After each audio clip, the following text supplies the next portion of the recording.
How's it going, guys? My name is Ben Ballard.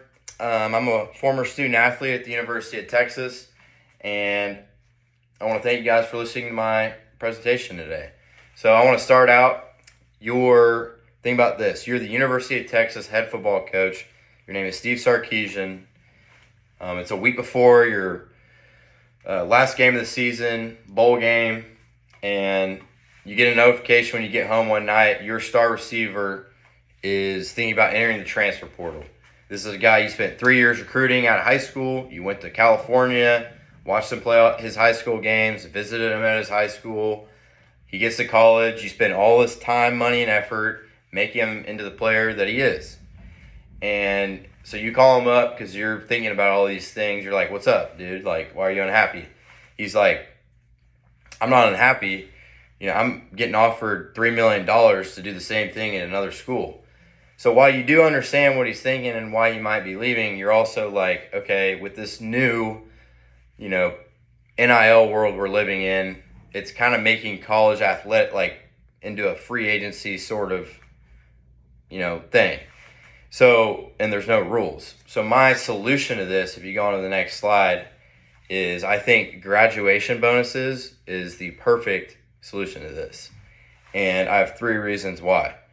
So what graduation bonuses entails is getting your NIL money once you get your degree and you graduate.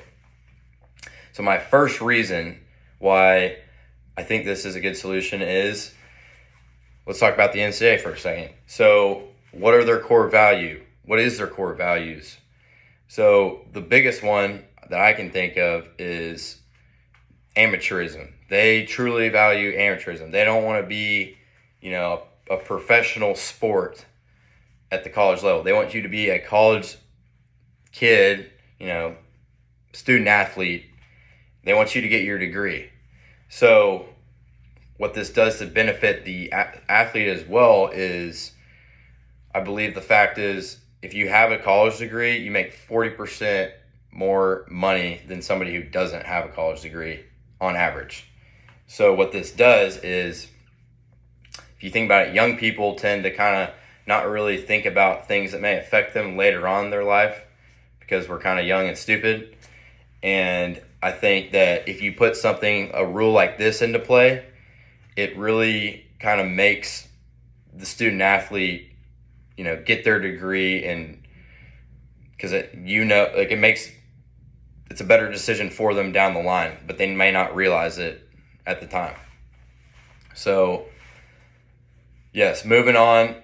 Reason number 2, I think graduation bonuses will leverage a wealthy alumni base as well as a strategic advantage and retention against its competitors as well.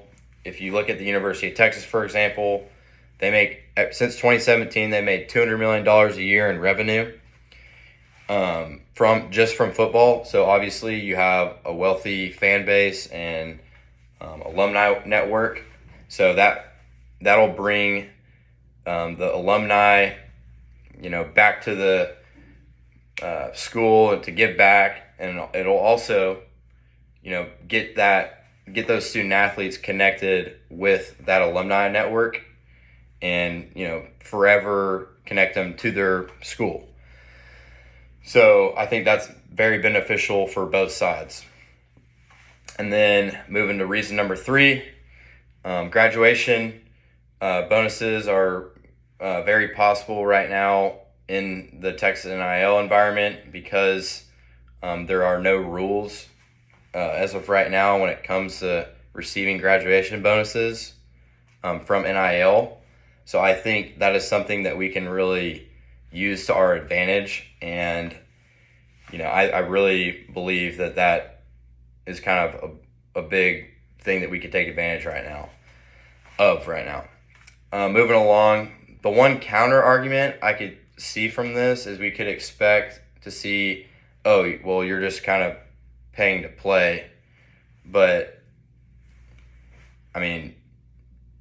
regardless, getting NIL is not a part of the University of Texas. So that's the only thing I really have to say about that. And then to conclude this whole thing, we talked about, it aligning with the NCAA's core values, number one. Number two, and ultimately getting the student athlete their college degree. And then reason number two being it connects you with the wealthy alumni network as well.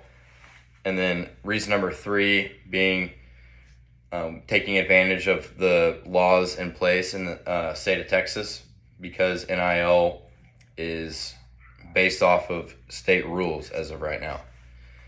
So also to conclude, as you can see in the last slide 6, that is a picture of me with my 2019 class. As you can see, there's not very many of us. It's because, a lot of the guys that we were with are not going to get their college degree because they either chose to transfer, lost their scholarship, didn't work out for them, or, they made a decision that they regret now, declaring for a draft too early, things of that nature. And, my degree truly means a lot to me, and I really kind of see now why it is so important to have it. And I truly think if we had a rule like this in place, a lot of people would ultimately end up getting their degree and feel the same way that I do. So thank you guys for listening to me. Have a good evening.